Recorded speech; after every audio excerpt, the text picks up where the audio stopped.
우리 친구들 구정 명절 잘 보내고 오셨나요? 오늘 2월 14일 두 번째 주일 하나님 앞에 함께 예배를 드리는데 오늘 우리들에게 들려주실 하나님의 말씀의 암송 요절은 고린도후서 9장 7절에 있는 말씀이에요. 우리 같이 한번 읽어볼까요? 시작. 각각 그 마음에 정한 대로 할 것이요 인색함으로나 억지로 하지 말지니 하나님은 즐겨내는 자를 사랑하시느니라. 고린도후서 9장 7절 말씀입니다. 여기 성경에 보니까 각각 그 마음에 정한 대로 할 것이요 인색함으로나 억지로 하지 말지니 라고 얘기했어요. 하나님께서는 우리가 헌금을 많이 드리고 적게 드리는 것을 중요하게 생각하지 않으시고 드리는 마음을 중요하게 보세요. 그래서 하나님은 마지못해 억지로 헌금을 드리지 말라고 하셨어요. 자, 세 번째 줄에 보니까 하나님은 즐겨내는 자를 사랑하시느니라 라고 얘기를 했습니다. 하나님께서는 즐거운 마음으로 하나님께 드리는 사람을 사랑하신다라고 말씀하셨어요. 우리가 이 내용을 한번 생각하면서 내가 하나님 앞에 헌금을 이번 주에는 11조를 드리고 이번 주에는 감사헌금을 드리고 감사헌금은 얼마를 해야지 라고 마음에 정했으면 정한 만큼 하나님 앞에 드리면 되는 거예요.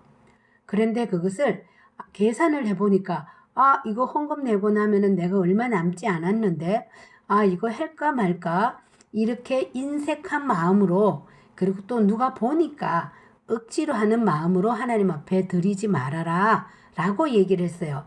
그래서 하나님 앞에 내가 액수가 많든지 내가 내는 액수가 적든지 기쁜 마음으로 즐겁게 드리는 마음으로 하나님 앞에 드리는 것을 하나님께서는 사랑하신다라고 얘기를 했습니다. 많이 있는 친구들은 많이 드릴 수 있지만 나는 조금 있으니까 조금 있는 것에서 내 마음에 기쁘고 즐겁게 하나님 앞에 하나님 받으세요 하고 드리면 되는 거예요. 그래서 오늘의 요절의 말씀 고린도후서 9장 7절 말씀 우리 한번 읽어보겠습니다. 시작. 각각 그 마음에 정한 대로 할 것이요 인색함으로나 억지로 하지 말지니 하나님은 즐겨내는 자를 사랑하시느니라. 고린도후서 9장 7절 말씀 아멘. 두 번을 더 연달아 한번 읽어볼게요. 각각 그 마음에 정한 대로 할 것이요 인색함으로나 억지로 하지 말지니 하나님은 즐겨내는 자를 사랑하시느니라. 고린도후서 9장 7절 말씀 아멘. 각각 그 마음에 정한 대로 할 것이요 인색함으로나 억지로 하지 말지니 하나님은 즐겨내는 자를 사랑하시느니라. 고린도후서 9장 7절 말씀 아멘. 자, 글자를 한번 덮어보겠습니다. 무엇으로 덮을까요? 시작. 각각 그 마음에 정한 대로 할 것이요 인색함으로나 억지로 하지 말지니 하나님은 즐겨내는 자를 사랑하시느니라. 고린도후서 9장 7절 말씀 아멘. 자, 또 하나를 지워보겠습니다. 시작. 각각 그 마음에 정한 대로 할 것이요 인색함으로나 억지로 하지 말지니 하나님은 즐겨내는 자를 사랑하시느니라. 고린도후서 9장 7절 말씀 아멘. 시작. 각각 그 마음에 정한 대로 할 것이요 인색함으로나 억지로 하지 말지니 하나님은 즐겨내는 자를 사랑하시느니라. 고린도후서 9장 7절 말씀 아멘. 시작. 각각 그 마음에 정한 대로 할 것이요 인색함으로나 억지로 하지 말지니 하나님은 즐겨내는 자를 사랑하시느니라. 고린도후서 9장 7절 말씀 아멘. 여러분 혹시 도둑 이야기 듣고 싶지 않나요? 도둑? 재밌겠다. 어떤 친구는 좋아요 하는 친구가 있다면 어떤 친구는 무서운데 도둑은 이러는 친구들도 있을 거예요. 성경에는 아주 흥미로운 도둑 이야기가 몇 개 있어요. 근데 더 흥미로운 것은 여러분도 도둑이 될 수 있다라고 하는 얘기예요. 나는 도둑 아닌데요? 라고 말하고 싶은 친구가 있을 거예요. 성경을 펴서 구약 성경 마지막에 있는 책을 한번 펴보세요. 바로 말라기예요. 말라기에 보면은 마태복음 바로 앞에 나와 있어요. 말라기 3장 8절에 있는 말씀을 보면은 이런 내용이 나와 있어요. 사람이 어찌 하나님의 것을 도둑질하겠느냐? 그러나 너희는 나의 것을 도둑질하고도 말하기를 우리가 어떻게 주의 것을 도둑질하였나이까 하는도다. 이는 곧 11조와 봉헌물이라. 말라기 3장 8절 말씀 이렇게 얘기를 하고 있어요. 11조와 봉헌물이라 라고 얘기를 했어요. 하나님은 자기 백성에게 11조 즉 우리가 받은 재물 가운데 10분의 1은 하나님의 것이라고 분명히 말씀하셨어요. 만약 우리가 이 재물 중에서 10분의 1을 하나님께 드리지 않고 내가 다 차지한다면 바로 도둑이 되는 거예요. 물론 이 말씀은 이스라엘 백성에게 하신 말씀이었어요. 그러나 하나님께서 이들에게 10분의 1을 요구하셨다면 하나님의 백성인 우리에게도 동일하게 요구하고 계시는 거예요. 경태는 이 말씀을 들었어요. 경태는 깊이 생각해보고 나서 하나님의 것을 도둑질하지 않겠다고 결심을 했어요. 그래서 경태는 조그만 11조함을 만들었어요. 여러분도 만들 수 있어요. 집에 있는 조그만 상자라면 얼마든지 가능해요. 저금통처럼 위에 돈 넣는 구멍을 만드는 거예요. 경태는 돈이 얼마 없었어요. 경태의 용돈은 일주일에 1,000원이었어요. 1,000원을 잔돈으로 바꿀 수 있나요? 그래요. 100원짜리로 10개를 바꿀 수 있어요. 하지만 여러분 가운데는 매주 경태보다 더 용돈을 많이 받는 친구들도 있어요. 아마 용돈이 일주일에 5,000원이 되는 친구들도 있을 거예요. 5,000원짜리 지폐가 있다면 잔돈으로 바꿀 수 있나요? 그렇죠. 5,000원짜리 지폐로 바꿀 수 있다면 500원짜리로 몇 개가 될까요? 10개가 되는 거겠죠. 여러분에게 1,000원이 있다면 얼마가 하나님의 것일까요? 물론 적어도 100원이에요. 하지만 5,000원이 있다면 500원이 하나님의 것이 될 거예요. 10,000원이 있다면 얼마가 하나님의 것일까요? 맞아요. 그 중에 10분의 1은 1,000원이 되겠지요. 경태는 1,000원의 용돈을 받았지만 자기 돈에 대해서 생각하면서 몇 가지 문제가 생겼어요. 경태는 지난주에 엄마에게 300원을 빌렸어요. 그리고 여동생에게 또 100원을 또 빌렸어요. 또한 이번 주에 사탕을 꼭 사기로 결심을 했거든요. 자기가 좋아하는 사탕을 사려면 500원이 필요해요. 분명 경태는 500원을 갚아야 하는 빚이 있어요. 그것은 엄마와 여동생과 하나님께 진 빚이에요. 이 중에 어느 것이 가장 중요한 것일까요? 그래요. 하나님께 빚진 것이 가장 중요한 것이에요. 그래서 경태는 100원을 따로 떼서 자기가 갖고 있는 조그만 11조함에 넣었어요. 이것은 하나님께서 마태복음 6장 33절에서 우리에게 말씀하신 거예요. 그런즉 너희는 먼저 그의 나라와 그의 의를 구하라. 그리하면 이 모든 것을 너희에게 더하시리라. 경태는 100원을 11조함에 집어넣으며 하나님께 11조를 드렸다는 생각에 마음이 깊었어요. 난 적어도 도둑은 아니야 라는 생각이 들었어요. 도둑질은 죄예요. 경태는 예수님이 자기를 얼마나 사랑하시는지 그리고 예수님께서 어떻게 천국을 떠나 이 땅에 오셔서 십자가에서 경태의 죄 때문에 피 흘리고 죽으셨는지를 생각했어요. 경태는 자신의 죄에 대해 잘 알고 있었어요. 예수님을 구세주로 모시기 전에 경태는 엄마에게 돈을 빌리지 않고 지갑에서 슬쩍 가져갔었어요. 이제 이것이 바로 하나님께서 도둑질이라고 하신다는 것과 도둑질은 죄라는 것을 깨달았어요. 또 자기가 다른 죄를 지은 때도 있었다는 것을 알았어요. 어떤 때는 여동생하고 싸우고는 여동생을 아주 못마땅하게 대한 적도 있었어요. 경태는 자기가 태어날 때부터 죄짓기 좋아하는 마음을 갖고 있었다는 것을 알았어요. 그렇기 때문에 경태는 죄 지은 것이 생각날 때마다 적시 하나님께 죄를 고백하고 예수님께 깨끗한 마음을 갖게 해달라고 기도를 했어요. 경태는 예수님을 믿었어요. 경태는 예수님께서 다시 살아나셔서 천국에 자기를 위한 특별한 곳을 마련해 두실 것이라는 것과 예수님께서 자기 마음에 계셔서 절대 떠나지 않겠다고 약속하셨다는 것을 알고 있었어요. 하나님은 경태에게 새로운 결심을 주셨는데 바로 하나님을 기쁘게 해드리고 싶은 마음이에요. 경태는 남은 900원을 바라보면서 이런 생각이 들었어요. 100원은 하나님께 드리기엔 너무 적은 금액이야. 하나님을 사랑하니까 100원을 더 드려야지. 우리가 하나님을 사랑하기 때문에 특별히 더 드리는 것을 하나님께서 기뻐하실까요? 물론이죠. 성경에는 이런 것을 가리켜 헌금이라고 얘기해요. 그러자 경태는 엄마한테 빚진 것이 생각났어요. 하지만 이렇게 말할 수도 있겠죠. 겨우 300원인데 뭘 엄마는 신경도 안 쓰실 텐데 꼭 갚을 필요가 있을까? 물론 갚아야죠. 하나님 말씀에 순종하기 원한다면 빌린 돈은 항상 갚아야 해요. 엄마에게 빌린 돈이라도 말이에요. 경태는 300원을 엄마에게 드려서 빚을 갚았어요. 하지만 여동생에게도 빚이 있었어요. 그때 이런 말이 떠올랐어요. 겨우 100원? 그것도 여동생한테 빌린 돈인데 그것도 꼭 갚아야 하나? 물론 그래야 해요. 빚진 것은 갚아야 해요. 돈을 빌려준 동생이 기특하지 않나요? 그러니 더더욱 갚아야 해요. 그래도 또 이런 말을 할 수 있겠지요.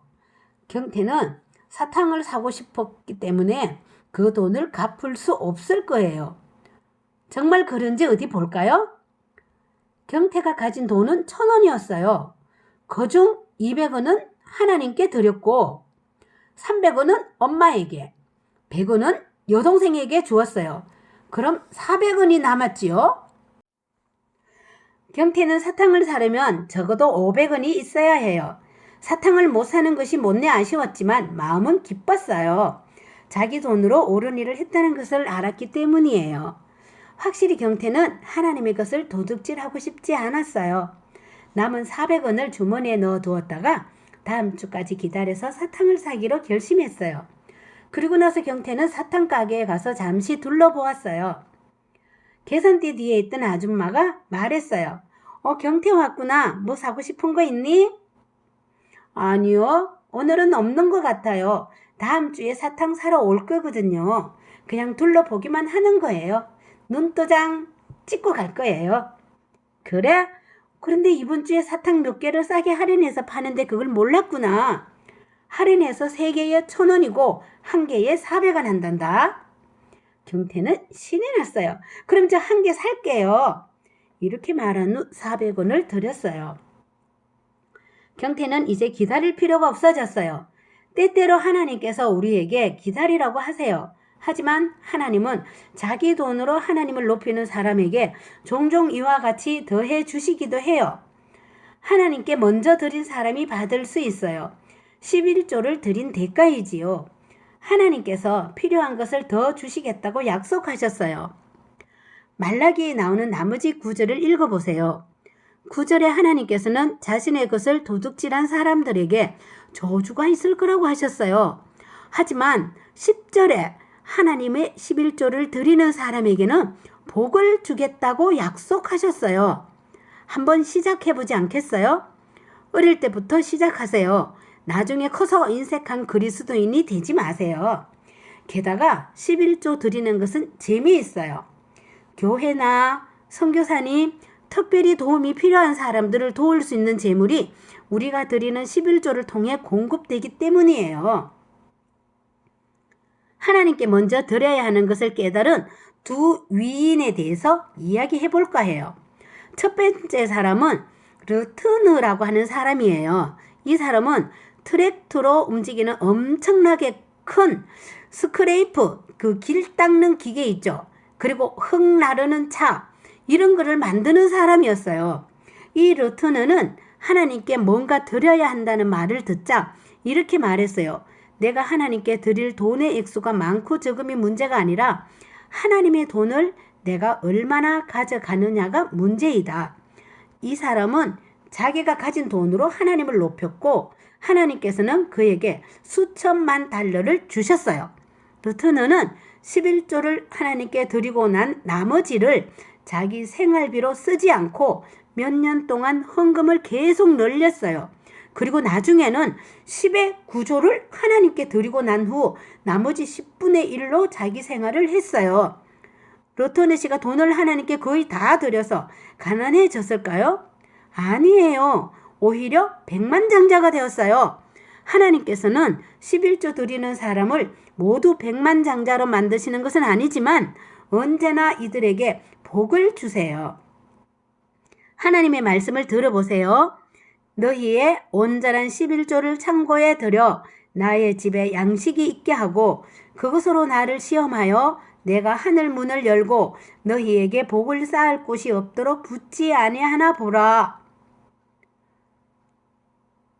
하나님께 먼저 드린 또 한 사람은 분명히 어디서 많이 들어본 사람일 거예요.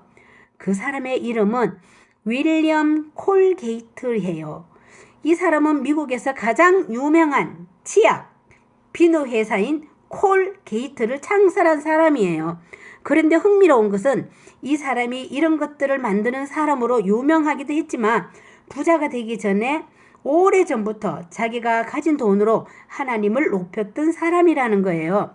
윌리엄 콜게이트는 대가족 가운데서 자라났어요. 구두방을 하셨던 아버지는 자신이 번 돈으로 가족을 먹여 살릴 수 없었어요. 그래서 윌리엄이 18살이 되었을 때 아버지는 윌리엄을 몰래 일터로 보내야 했어요. 윌리엄은 대도시 뉴욕으로 운하용 보트를 타고 갔는데 그 배는 강둑을 따라 노새가 몰고 갔어요. 그때 노새를 몰고 가던 사람이 윌리엄과 이야기를 하게 되었어요. 윌리엄, 나하고 2가지 약속을 해주면 좋겠네. 첫째는 뉴욕에 가면 한 교회를 정해서 주일마다 출석하는 것이고 둘째는 반드시 월급의 11조를 드림으로 하나님을 높이는 것이네. 윌리엄은 그러겠다고 약속했어요. 곧 윌리엄은 한 비누 회사에 취직을 했어요. 약속대로 주일마다 교회에 출석했고 주급으로 받았는데 우리는 한 달 월급이지만은 미국이나 호주나 이런 나라에서는 일주에 얼마 이렇게 줘요. 그래서 주급으로 급여를 일주일 단위로 지급받았을 때에 탈 때마다 언제나 11조를 떼어서 하나님께 드렸어요. 이후 일을 새로 시작할 때마다 빠른 속도로 승진을 했고 급여가 오르자 11조도 올랐어요. 곧 11조보다 훨씬 더 많이 헌금을 드리게 되었어요. 윌리엄은 관리자의 자리까지 올랐고 결국에는 그 큰 회사의 소유주가 되었어요. 오늘날 그의 이름과 그의 상품은 전 세계적으로 유명해요. 그리스도인 가운데 윌리엄은 주님의 일에 가장 열성적으로 물질을 드리는 사람들 중에 한 사람으로 알려져 있어요. 하지만 이렇게 말할지도 몰라요. 그 사람은 부자였잖아요. 어려운 일도 아닌데 뭐. 하지만 그가 언제부터 시작했지요? 가난할 때부터 시작했어요. 여러 부자들 중 대부분이 11조를 가난한 시절부터 드리기 시작했어요. 물론 돈으로 천국 갈 수 있는 것은 아니며 돈을 드리지 않더라도 그리스도인이 될 수는 있어요.